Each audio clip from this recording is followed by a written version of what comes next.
Bonjour, j'en profite d'être dans la ville de Grenoble pour une belle ville qui est pas loin de chez moi et qui est connue pour tourner cette vidéo. Et cette vidéo, si j'aurais un titre à lui mettre, c'est l'équilibre.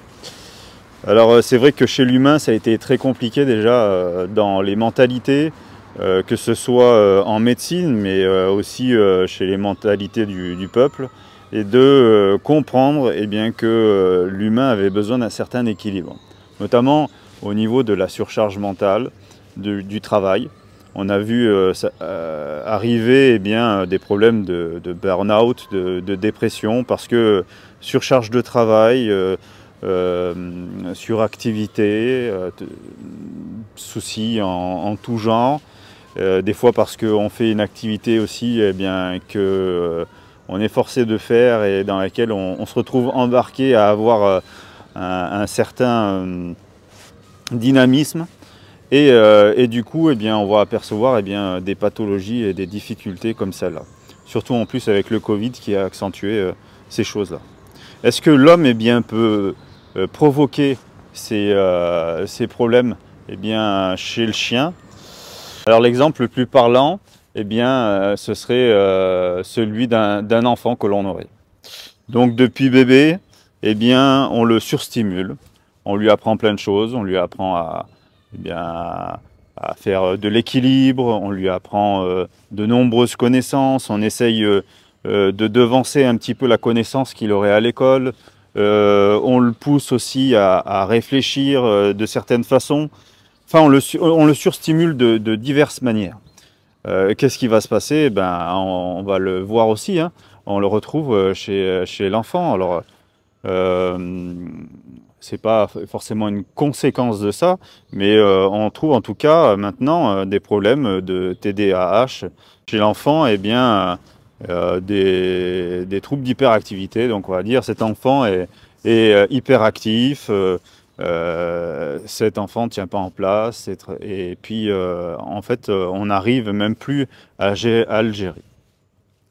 Ce qui se passe, c'est exactement la même chose chez le chien, puisque si on prend un exemple chez le chien comme le berger belge malinois, c'est une race qui est connue. Connu pourquoi? Parce qu'il a été utilisé dans le militaire, dans la recherche utilitaire en police, dans la cynophilie, dans plein de choses. On se rend compte maintenant que des lignées qui viennent d'élevage qui faisaient spécialement par exemple des chiens pour la police, se retrouvent dans la génétique avec une souffrance en hyperactivité. Je vous dis bien une souffrance parce que quand je rencontre des clients, la chose que j'essaie de leur dire, c'est imaginez-vous 5 ou 10 minutes, posez-vous et imaginez-vous dans la tête de votre chien. Un chien qui est jamais à l'arrêt, qui n'est pas capable d'attendre, un chien qui est toujours en train de se dandiner sur ses pattes, pleurer parce qu'on fait rien. Est-ce que vous croyez vraiment que ce chien-là, dans sa tête, il est équilibré?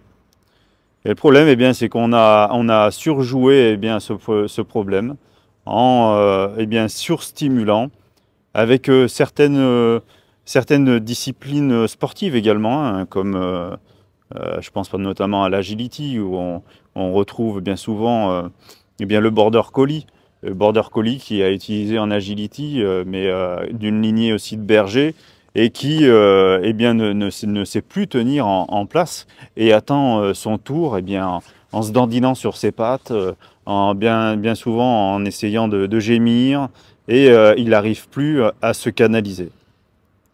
Donc tout cela pour vous dire que oui, quand on adopte un chien, il se peut que dans la lignée, génétiquement, on retrouve une hyperactivité ou un autre problème. Il peut y avoir d'autres problèmes, hein, l'anxiété, une peur démesurée, plein de choses peuvent arriver.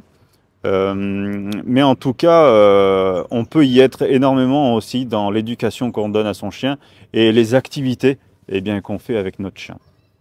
Donc, soyons un peu soft, renseignez-vous bien